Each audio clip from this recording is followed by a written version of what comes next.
So let's talk about this exercise. Now, I had been doing this little exercise for as long as I can remember. It was like my own little secret magic trick, right? A fail-proof way to tap into happiness whenever I felt lost. And I had never shared this exercise with anyone else. Well, that all changed one day in 2020. Here's what happened. So my husband and I were standing in the kitchen. It was in the summer, and our daughter Sawyer, she was in her mid-20s. She walked into the kitchen. We were cooking dinner, and we turned to look at her, and her eyes were swollen. They were so red. You know that look on somebody's face where they just look puffy, and it is so clear that they have been crying for Lord knows how long. I mean, honestly, it looked like she had probably been sobbing all day long. She had been having a really tough time. Let me explain a little bit about what was going on. She had graduated from college in the middle of COVID. Maybe you had that experience too. Maybe somebody that you love had that experience. And the life that she had been looking forward to had literally imploded. I mean, absolutely nothing was going according to plan. She had been working for 4 years while she was in college to save enough money to take a service trip to Cambodia after she graduated. It was canceled. Instead of living with her friends in the city, she was stuck living at home with us. And you want to know how she dealt with the sadness and the depression and the disappointment and the grief? By drinking herself into the ground. So she had put on extra weight. She had become really sedentary. She hated how she looked. She hated how she felt.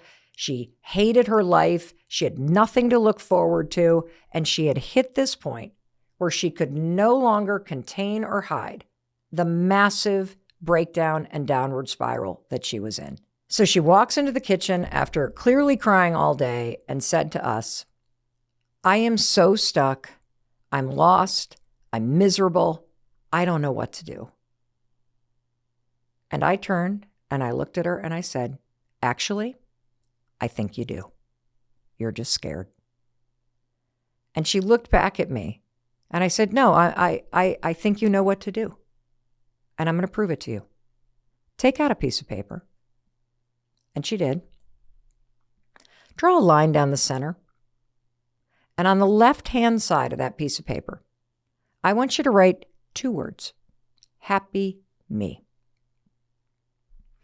Now close your eyes. And imagine a world where you remember being happy or more confident or feeling more alive. It could be a great memory from the recent past, or you might have to go all the way back to childhood, and there was this long silence. And as we stood there, I could tell that she was traveling back in her mind to this other world. But all of a sudden, she exhaled and she opened her eyes and she said, "The last time I remember being happy was my senior year of high school." And I said, "Okay, great. I want you to write down all of the things that you see that you were doing in that world. Describe a week of your life when you were a senior in high school." And she said, "Oh, well, I got up at 6:30. I left the house by 7.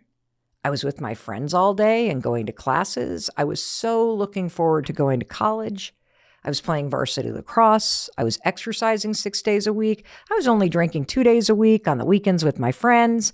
I had a great relationship with the guy I was dating. I was home probably for dinner with you guys 4 nights a week."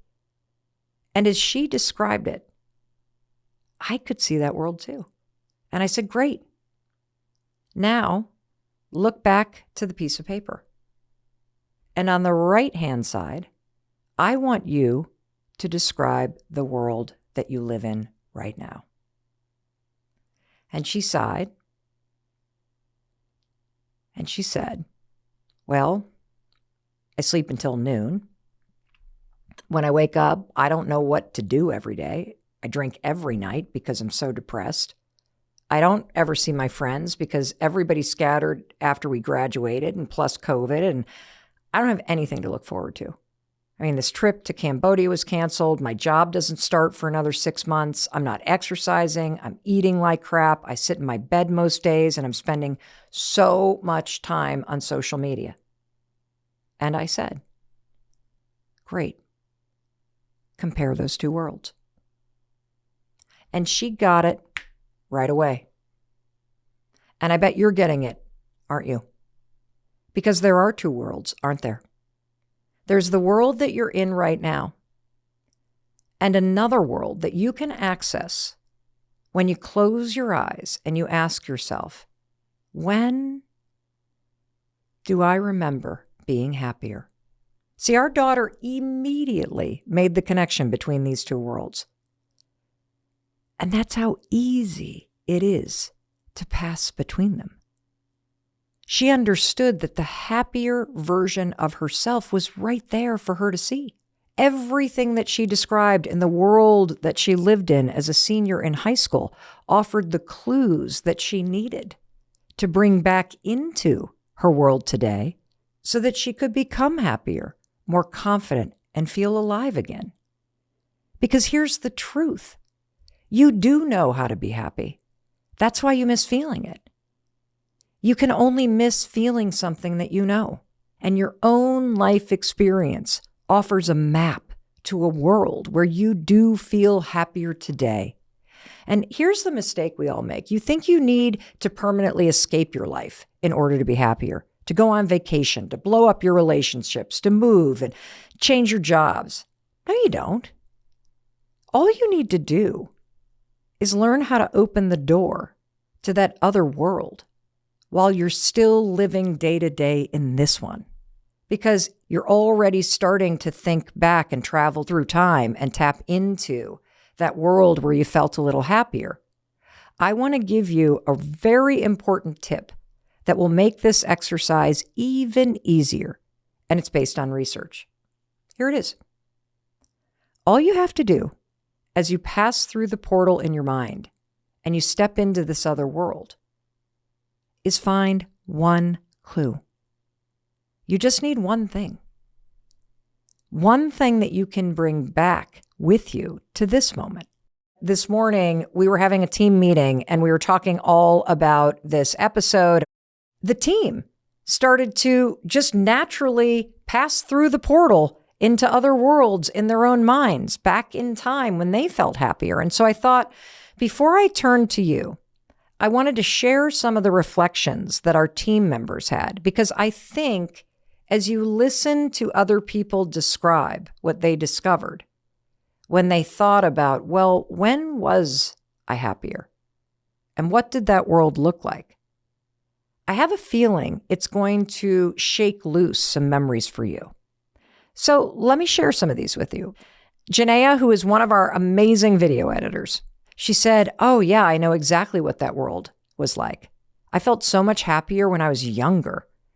And she used the word freedom. She said, when I was younger, I just felt free. I would get up every morning and I was with my family, and then I would go to school, and I got out of school at 2:00. And then every day after school, I would go to dance practice. And I loved dance practice. Dance was like this creative expression of who I was, and it was so amazing. And then I would come home and I'd have dinner with my family and I'd go to bed, and then I'd wake up and do the whole thing all over again. And can you guess what the clue is that she needs to bring back into her world right now? If you're thinking dance or some form of creative expression, you're exactly right. And it doesn't have to be dance every evening. It could be take one class a month from now. It could be sign up for some sort of series. But when you bring something from that other world into your life now, you can see how just adding that one thing suddenly energizes you, suddenly reminds you of who you are, suddenly brings something alive inside of you. And it helps you to start feeling free again. Isn't this so cool?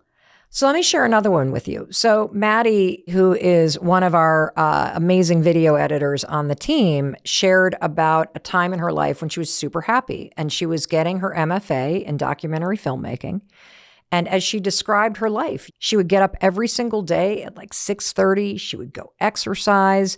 Then she would go to class, and she felt so creatively energized. And after class, she went to the same coffee shop every single day. The Thinking Cup on Newbury Street. That was her spot in Boston. And she would sit there like the filmmaker that she is, and she would sit with her journal, and everybody in the coffee shop knew her and greeted her when she came in, and she felt the sense of community. And then at night, she'd be helping some of her fellow classmates shooting their films, and she'd collapse in bed at 11, and then the next morning get up and do it again.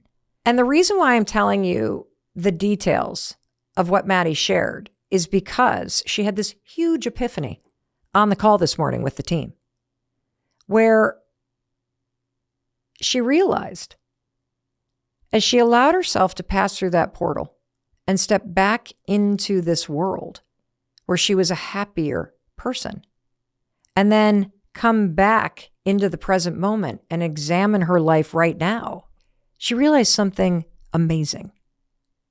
She's really happy right now because her current life contains all the clues that were in the other world.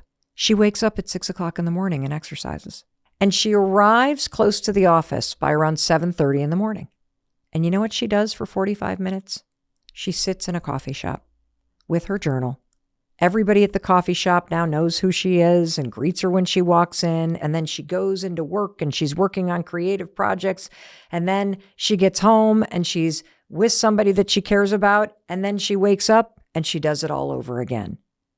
Those little things, those little clues that built a happy life, she has brought them to her life now.